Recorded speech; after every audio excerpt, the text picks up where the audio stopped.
একটু ভাবেন না যে দিলেন কি দিতেছেন কি, তার বিপরীতে আমি কি করতেছি, তারপরও যে বাইচা আছি, এটাও তো একটা বাবার বিষয়। দুনিয়ার মানুষের বিরোধিতা করে 2 দিন টিকা যায় না, টিকা যায়? কত উদাহরণ নিবেন দুনিয়াতে, দুনিয়ার মানুষের বিরোধিতা করে কতক্ষণ টিকা যায়? বারাটিয়া বাড়িওয়ালার বিরোধিতা করে কয়দিন টিকবে বাড়িতে, কয়দিন রাখবে? কর্মচারী মালিকের বিরোধিতা করে কয়দিন থাকবে? আপনার আমি কতটুকু বিরোধিতা করতেছি, 24 ঘন্টায় কতটুকু করতেছি? একটু ভাবেন না, কি দুনিয়াই শেষ? তাহলে তো ওদের কথাই সত্য, চিতাতেই শেষ। কি দুনিয়াই শেষ? তাহলে কোরআনের এই আয়াত কোথায় যাবে? আফাহাসিবতুম আন্নামা খালাকনাকুম আবাস ওয়া আন্নাকুম ইলাইনা লা তুরজাউন লা তুসআলুন্না আনিন নাঈম ومن يعمل مثقال ذرة خيرا يرى ومن يعمل مثقال ذرة شرا يرى। এগুলো সব বেকার। এক ক্যামেরা দিয়ে দেখতেন তাইলে তো মনকে বুঝাইতাম, 26 কোটি ক্যামেরা দিয়ে একসাথে দেখেন, 2 চোখে তো 26 কোটি ক্যামেরা, 4 বার চেকিং করে তো আপনার ভিতরে জিনিস ঢুকায়। নাক চেক করে গ্রান ঠিক আছে কিনা, জিহ্বা চেক করে স্বাদ ঠিক আছে কিনা, দাঁত চেক করে কোনো পাথরের কণা গেল কিনা, আবার জিহ্বা চেক করে কোনো চুল আর আঁশ জাতীয় জিনিস ভিতরে ঢুকতেছে কিনা। কোনোদিন ভাবছি যে কয়বার চেক করে তারপরে তো ভিতরে ঢুকতে দেয়? মানুষের ভিতরে যতক্ষণ পর্যন্ত এই অনুভূতি না আসবে বা এই অ্যানালাইসিস না করবে, এটা দুনিয়ার লাইনে হোক আর দিনের লাইনে হোক,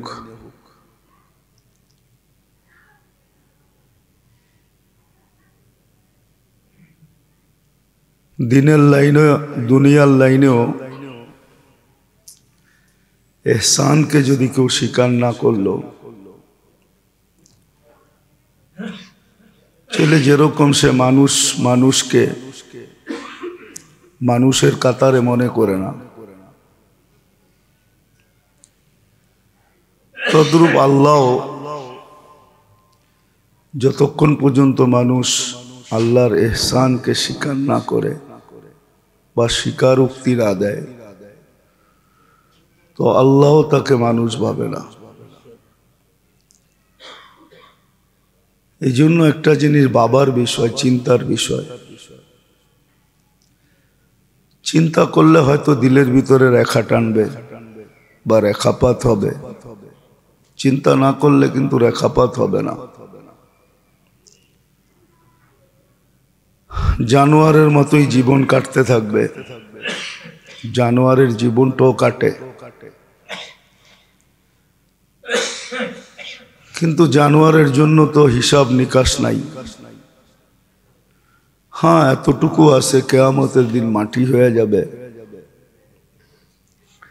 কিন্তু মানুষ তো কিয়ামতের দিন মাটি হবে না, সে তো জাহান্নামের ইন্ধন হবে অথবা জান্নাতের অধিবাসী হবে। বিদায় চিন্তা করা উচিত, সর্বক্ষণ চিন্তা করা উচিত যে আল্লাহ আমাকে কি দিলেন, কি দিতেছেন, তার বিনিময়ে আমি কতটুকু দিতেছি।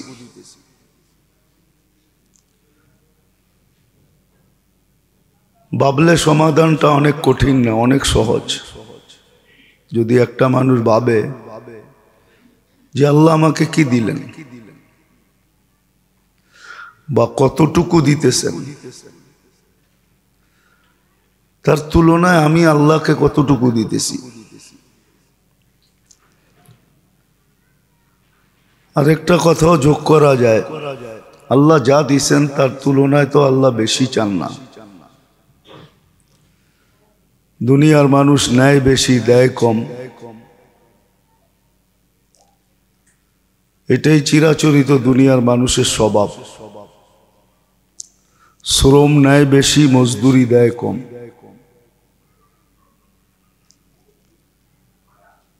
নইলে এত আন্দোলন কেন হইতো? কি আন্দোলন হয় না? কেউ প্রতিবাদ করতে পারে, কেউ পারে না, কিন্তু মনে মনে তো ক্ষোভ থাকে। তো দুনিয়ার মানুষ তো নেয় বেশি, দেয় কম। আল্লাহ দেয় বেশি, নেয় কম। একটা উদাহরণ সুস্পষ্ট, আল্লাহ 100 টাকা দিয়ে 2.5 টাকা নেয়, দিছে কত? দিছে মাত্র 2.5, 2 টাকা 50 পয়সা। কি বেশি নিয়ে নিছে? বিবেক দিয়া বাগলে কি বেশি নিয়ে নিল নাকি?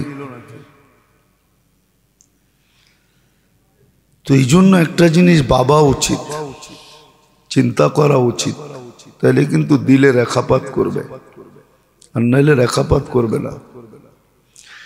জীবনটা ওরকমই কাটবে যেরকম জানোয়ারের কাটে। এই জন্যই তো আল্লাহ বলছেন লাহুম কুলুবুন লা ইয়াফকাহুনা বিহা, দিল তো আছে কিন্তু ভাবে না। আযানুন লা ইয়াসমাউনা বিহা, কান তো আছে কিন্তু শোনার মতো শোনে না। আয়ুনুন লা ইউবসিরুনা বিহা, চক্ষু তো আছে কিন্তু দেখার মতো দেখে না। তারপরেই তো বলতে বাধ্য হয়েছেন উলাইকা কাল আনআম, এরা জানোয়ারের ন্যায়, বালহুম আদাল, এর চেয়েও নিকৃষ্ট।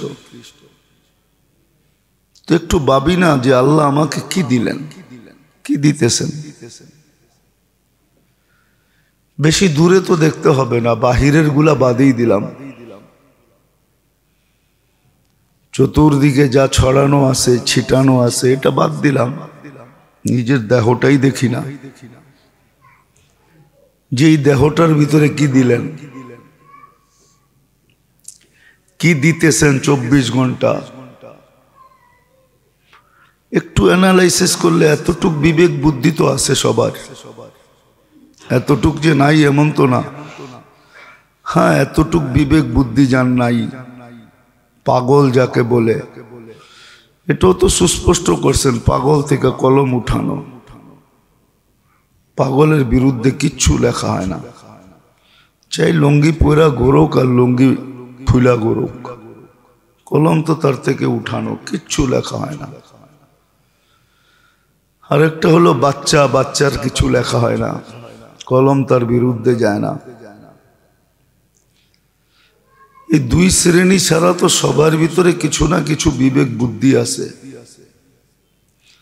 বিদ্যার ছোঁয়া তো কম বেশি আছে।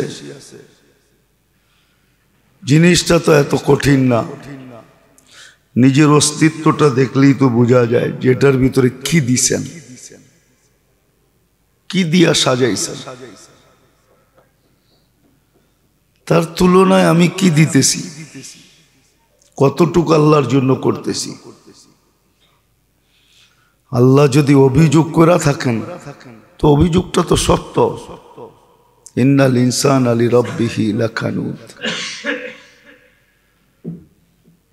মানুষই একমাত্র নিমক হারাম।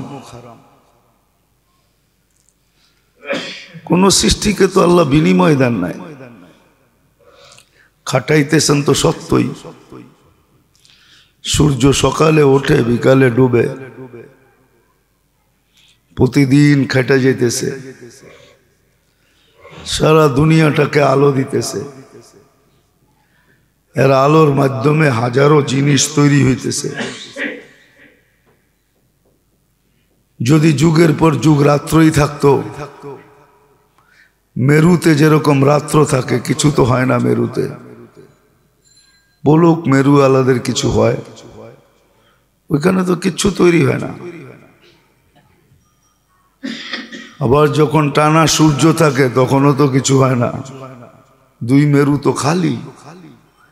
উদাহরণ তো দিছেন, চোখে আঙ্গুল দিয়া তো দেখাইছেন। তো সূর্যের তো কোনো বিনিময় নেই। ফেরেশতারা সেবা দিয়া যাইতেছে, এদেরও তো কোনো বিনিময় নাই। আরশকে উঠায়া যাইতেছেন, তাও তো বিনিময় নাই। সেজদায় পয়রা আল্লাহ আল্লাহ বলতেছে, তাও তো বিনিময় নাই। জিবরিল আলাইহিস সালাম ওহির বাহক হওয়ার সাথে সাথে শত কাজ করা যাইতেছেন, তারপরও তো বিনিময় নাই। আপনি আর আমি সুবহানাল্লাহ পড়তে দেরি, সৌরজগৎ অর্ধেক তো পড়তে দেরি হয় না, কোনো বিনিময় তো দেন নাই। বিদায় বাবা উচিত, সময়ের আগে বাবা উচিত।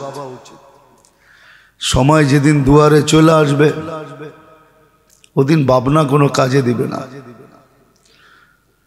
অর্থাৎ মালাকুল মউতের হাত যখন বুকে লাগা যাবে আর কোনো কাজে দিবে না। এটাও কোরআনে সুস্পষ্ট। বহুত লোক বলছে আল আনা, সত্য প্রস্ফুটিত হয়ে গেছে। ফেরাউনেরটাই লেখা আছে, এরকম আরো আছে। একটা উদাহরণই যথেষ্ট হয়। যদি নেওয়ার মতো বিবেক হয়, আর যদি নেওয়ার মতো বিবেক না হয় তাহলে হাজারো উদাহরণ দিলে বুঝবে না। ফেরাউন চিৎকার দিয়া বলছিল আমানতু বিরব্বি মুসা ওয়া হারুন, ঈমান আনলাম মুসা আর হারুনের রবের উপরে। কিন্তু জবাব আসছে আল আনা হাসাস আল হক, সত্য এখন প্রস্ফুটিত হইল। তোমার বুকে তো হাত লেগে গেছে, লাগার আগে যদি হইতো তাহলে তো মেনে নিতাম। লাগার আগে হইলে তো মেনে নিতাম। আল্লাহ রসুলও একবার বলছিলেন, আসিয়া যখন ফেরাউনকে বলছিল কুররাতু আইনিন লি ওয়া লাকা, মুসা আলাইহিস সালামকে উঠায় নেওয়ার পরে তোমার আমার চোখের শীতলতা হবে, তো ফেরাউন বলছিল লাকি লাইসা লি, তোমার হইতে পারে আমার হবে না। তা আল্লাহ রসুল বলছেন আল্লাহ আকাররা লাহাদাহুল্লাহ, স্বীকারোক্তি দিলেই আল্লাহ হেদায়েত দিয়া দিতেন। কিন্তু বুকে হাত চলে আসলে তো আর কাজে দিবে না। বিদায় আজকে চিন্তা করা উচিত যে আল্লাহ আমাকে দিলেন কি, কতটুকু দিলেন। কোরআন তো এটাই বুঝায়, বাহিরের নেয়ামত বাদেই দিলাম, হাজারো লক্ষ প্রকারের ফল বাদ দিলাম, খাওয়া দাওয়া বাদ দিলাম, শাকসবজি বাদ দিলাম, তরুলতা বাদ দিলাম, ফুল বাদ দিলাম, খাওয়ার যত আইটেম আছে সব বাদ দিলাম, সব নেয়ামতই বাদ দিলাম, শুধু শরীরটাই নিলাম। এটার ভিতরে কি দিছে, কতটুকু দিছেন, কতটুকু দিতেছেন, তার তুলনায় আমি কতটুকু দেই। খুলতে গেলে তো মাসের পর মাস দরকার হবে, যেটার ভিতরে কি দিছেন। একটা উদাহরণ দিলেই তো বোঝা যায়। তো বহুতবার বলছি, এখনো বলতেছি, সারা দুনিয়ার চোখের ডাক্তারদেরকে এক করে যদি বলা হয় যে বৎসর না যুগ না শত শত বৎসর তোমাদের চোখ নিয়ে গবেষণা, আদা ছটাইকা একটা চোখ, লক্ষ লক্ষ গবেষণা করতেছ, নিজেদেরকে বড় এডুকেটেড ভাবতেছ। ডাক্তারদের বাবুই তো ভিন্ন থাকে, ঠিক না? হাসপাতালে গেলে মনে হয় পুরা পাণ্ডটাই আল্লাহ ওগরে দিয়া দিছে। পোস্টপাস এরকম লয়, ঠিক না? টাকার বান্ডেল নিয়েও মনে করে এহসান করতেছে, আবার কয় আমি সেবা করি।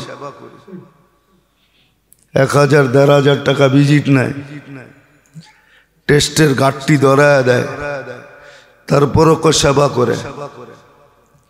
4টা-5টা গাড়ি হাঁকায়, বৎসর না যাইতে বাড়ি আর ফ্ল্যাট বানায়, তারপরও কয় সেবা করতেছি। এই সারা দুনিয়ার চোখের ডাক্তাররা যদি ডাইকা বলা হয় বাবলয়া তো চলো, যে মনে হয় সবকিছু বোঝো, বলো চোখের গবেষণায় কতটুক গেলা।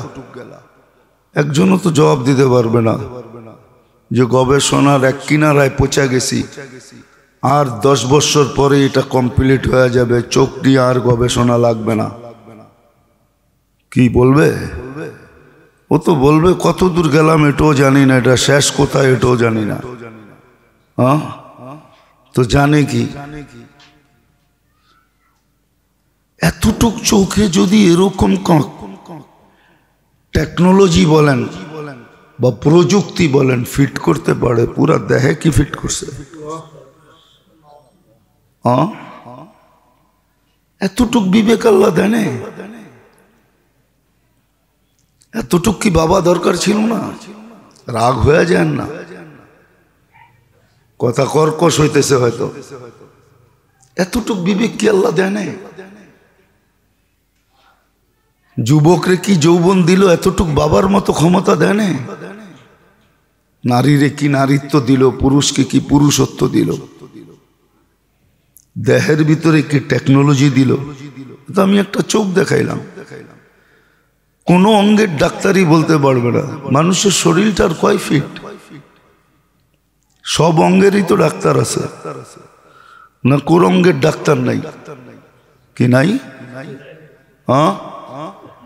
32টা দাঁত নিয়ে গবেষণা করতে করতে এই পর্যন্ত শেষ, এখন পর্যন্ত কুল কিনারা পাইল না। কি ফিট করলেন এটার ভিতরে? কি রকম প্রযুক্তি ফিট করছেন আমার ভিতরে সাজায়া দিছেন, কিন্তু আমি তার তুলনায় কতটুকু দেই বা আমার থেকে চাই বা কতটুকু? বেশি তো চান না। বেশি যদি চাইতেন বুঝতাম যে জন্মের থেকে সেজদায় পড়বা, মৌত পর্যন্ত সেজদাই থাকবা, এমন তো কিছু চান নাই। সারা দিনে চাইছে তো চাইছে কতটুকু? কতটুক সময় চাইছে? নিয়ম কানুন পদ্ধতি কতটুকু চাইছে? এটাও তো বইলা দিছে সাধ্যের বাহিরে চাই নাই, লা ইউকাল্লিফুল্লাহু নাফসান ইল্লা উসাহা। তোমার সমর্থের বাহিরে না, তোমার সমর্থের ভিতরে, তোমার শক্তির ভিতরে, তোমার অ্যাবিলিটির ভিতরে, তোমার ক্ষমতার ভিতরে এতটুকুই তো চাইছেন। একটু ভাবেন না যে দিলেন কি, দিতেছেন কি, তার বিপরীতে আমি কি করতেছি? তারপরও যে বাইচা আছি, এটাও তো একটা বাবার বিষয়। দুনিয়ার মানুষের বিরোধিতা করে 2 দিন টিকা যায় না। টিকা যায়? কত উদাহরণ নিবেন দুনিয়াতে যে দুনিয়ার মানুষের বিরোধিতা করে কতক্ষণ টিকা যায়? বারাটিয়া বাড়িওয়ালার বিরোধিতা করে কয়দিন টিকবে বাড়িতে? কয়দিন রাখবে? কি কর্মচারী মালিকের বিরোধিতা করে কয়দিন থাকবে? আপনার আমি কতটুকু বিরোধিতা করতেছি? 24 ঘন্টায় কতটুকু করতেছি? একটু ভাবেন না। কি দুনিয়াই শেষ? তাইলে তো ওদের কথাই সত্য, চিতাতেই শেষ, চিতাতেই সব শেষ। কি দুনিয়াই শেষ? তাহলে কোরআনের এই আয়াত কোথায় যাবে? আফাহাসিবতুম আন্নামা খালাকনাকুম আবাস ওয়া আন্নাকুম ইলাইনা লা তুরজাউন লা তুসআলুন্না আনিন নাঈম ওয়া মান ইয়া'মাল মিসকালা যাররাতিন খায়রান ইয়ারা ওয়া মান ইয়া'মাল মিসকালা যাররাতিন শাররান ইয়ারা। এগুলো সব বেকার। এক ক্যামেরা দিয়ে দেখতেন তাইলে তো মনকে বুঝাইতাম, 26 কোটি ক্যামেরা দিয়ে একসাথে দেখেন, 2 চোখে তো 26 কোটি ক্যামেরা। 4 বার চেকিং করে তো আপনার ভিতরে জিনিস ঢুকায়। নাক চেক করে গ্রান ঠিক আছে কিনা, জিহ্বা চেক করে স্বাদ ঠিক আছে কিনা, দাঁত চেক করে কোনো পাথরের কণা গেল কিনা, আবার জিহ্বা চেক করে কোনো চুল আর আঁশ জাতীয় জিনিস ভিতরে ঢুকতেছে কিনা। কোনোদিন ভাবছি যে কয়বার চেক করে তারপরে তো ভিতরে ঢুকতে দেয়? মাঝে মাঝে ফুড পয়জন তো এই জন্যই হয়। আল্লাহ বলে ইচ্ছা করলে তোর প্রত্যেক খানাকে পয়জন বানায় দিতে পারি, কিন্তু হজম হয়তো হয় কি করে? কি করে হজম হয়? খানা হজম হওয়ার তো কোনো সিস্টেম নাই, খানা হজম হওয়ার তো কোনো রাইখা দেন, খানা পচা যাবে কিন্তু হজম হবে না। মেশিন দিয়ে হজম করায় দেখায় দেখ যে মেশিনে হজম করবে। খানার ভিতরে তো হজম হওয়ার কোনো সিস্টেম নাই। আছে নাকি? বিজ্ঞান বলুক, কি আছে খানার ভিতরে হজম হওয়ার কোনো সিস্টেম? তো আল্লাহ কুদরত দিয়ে করে। ইসলাম তো মানতে চায় না। এই জন্যই তো হাদিসে আছে, খানা খাও তো বেশি চাবাও। যখন চাবাইতে থাকে দাঁতের থেকে রস বাহির হইতে থাকে, লালা পানি বাহির হইতে থাকে। ওই পানির ভিতরে কুদরতি তাসির আছে, ওটা খানাকে হজম করায়। এই জন্য ইসলাম বলছে বেশি চাবাও। হাঁসের মতো খালি গিলো না, পাইলো আর ডব ডব ডব ডবায় মারতে থাকলো। এই জন্য ইসলাম বলছে বেশি চাবাও, খুব চাবাও। যতক্ষণ চাবায়া খাবে তত তাড়াতাড়ি হজম হবে। বাড়ি করুক না বিজ্ঞান, এত বিজ্ঞান বিজ্ঞান বিজ্ঞান বিজ্ঞান সারাদিন মুখে ফেনা উঠায় দেয়। বাড়ি করুক না খাদ্যের থেকে ভিটামিন। মেশিন আছে নাকি? সব ধরনের ভিটামিন কে বাইর করে? পেটে যাওয়ার পরে বাইর করে সাপ্লাই করে জাগা মতে দেয়। তো যেটা বুঝাইতেছিলাম